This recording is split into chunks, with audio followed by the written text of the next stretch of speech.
What's going on, guys? Welcome back to another episode of Hustle with JesseW, and today we're going to talk about something that's very important, and right now it's kind of sad. Check it out.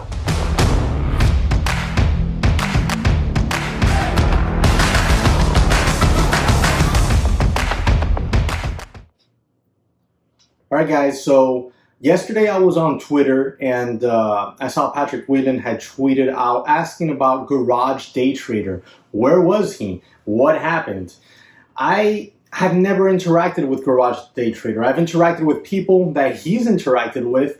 I've watched a few of his videos because he was on YouTube before me. His style of trading wasn't something that fit mine or like my personality, so I really didn't. I didn't like the style of trading. Not because there's anything wrong with it, just because it's not the type of trading that I felt comfortable with. In other words, it just wasn't my style. So I didn't really watch a whole lot of him after that, but I did, see him growing on YouTube and Twitter, and then interacting with people that I actually talk to, on the side, not publicly, that are also on Twitter and YouTube. So, we had that correlation there, that those mutual acquaintances in the stock trading world.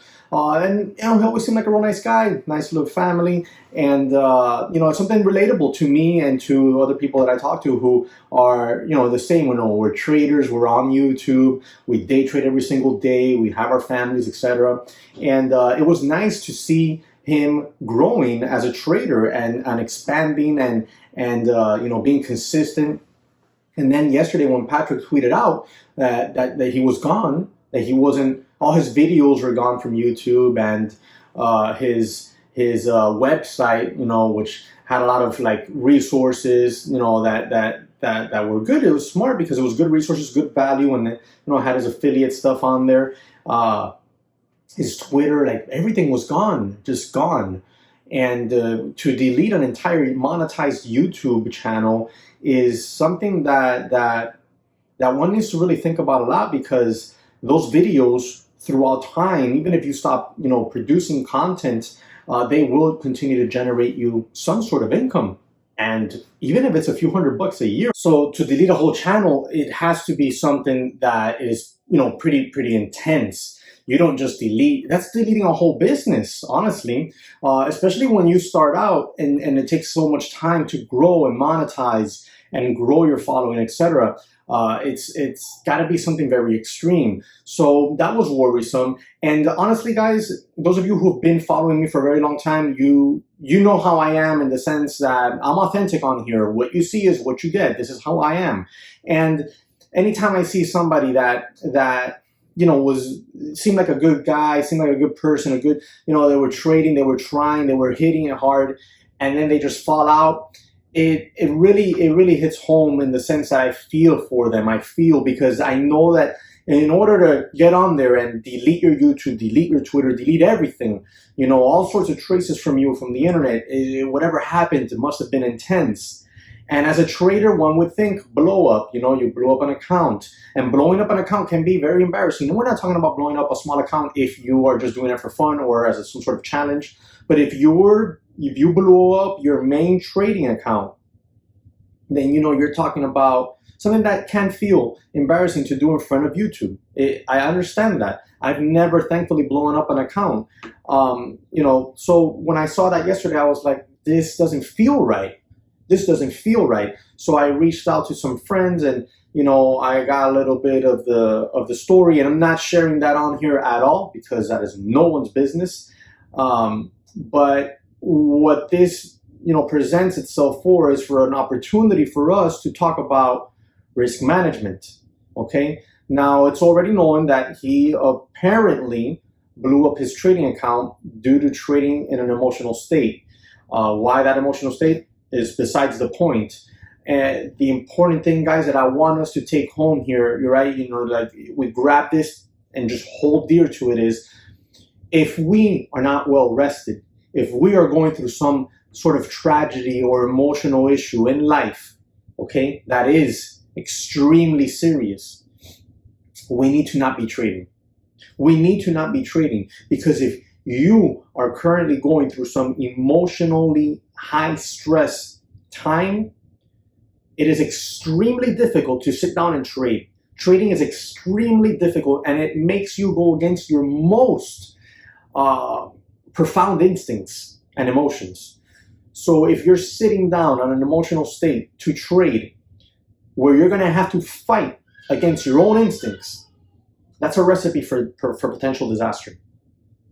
Now, I don't know the story. I don't know exactly what stock it was. I know it's been discussed that it just hit him really hard, and apparently all things combined just made him delete everything. And that goes to show the emotional state.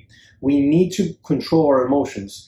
I prayed for him yesterday, Garage Day Trader, bro. If you're watching this, know from the deepest parts of myself, I'm praying for you, brother. And I hope everything, whatever it is that's going on, turns out good for you in the long run, and that you can come back one day stronger than ever. And that's straight up from me to you, and from all my followers. I hope they feel the same way. We need to, guys, not beat ourselves up. You go on Instagram, on Twitter, on stock tweets, and everybody's talking crap and all the trolling. Some of it can be fun, but when it gets serious, we need to support each other, guys. We're all in this together in the sense that we're all after the same goals. There's no sense in kicking anybody when they're down. There's no sense in laughing at people for having red days. It's funny because if you go through my channel, some of my biggest viewed videos are either drama stuff or red days. And it's because people inherently like to see others suffer because they're suffering. And to a point, I understand, but then you have the people who just like to troll and be total douchebags, keep it PG on here. And what we need to do here is rally together and let GDT, Garage Day Trader, know that we're here. And I'm a nobody to you, bud, if you're watching, but if you need to reach out and talk to somebody, I'm right here, man. Just send me a DM. We'll go ahead and chat. And that's pretty much it, guys. Like, we have to really know that when we sit down to trade, our minds need to be focused on trading. If we cannot do that, if we are going through a period in time in our life where we cannot, then we can simply just take a step back from it. Even if it's for a few days, a few weeks, or even a few months, if that's what it takes, because that is a livelihood. That is a livelihood. While day trading is not my main source of income, it is one of my sources of income.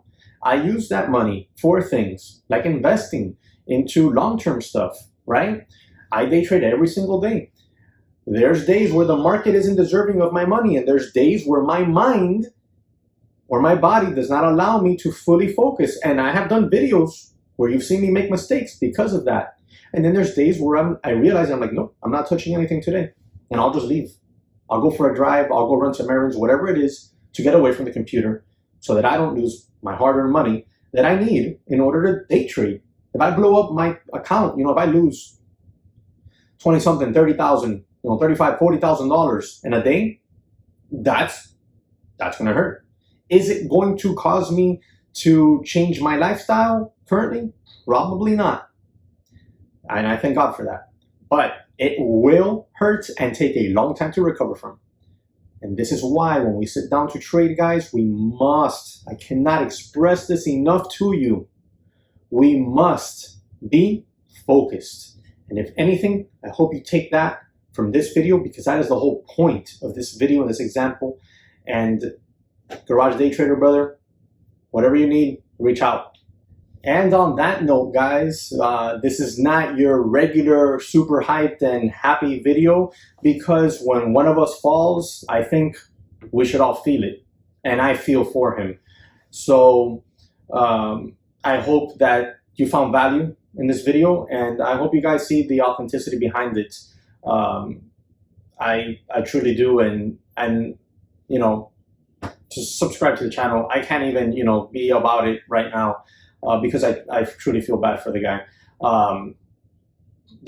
We're just gonna end the video here, guys. Sorry about not being the regular JesseW that you all know. Just because this is authenticity, and we're just gonna end the video here, brother. Whatever you need.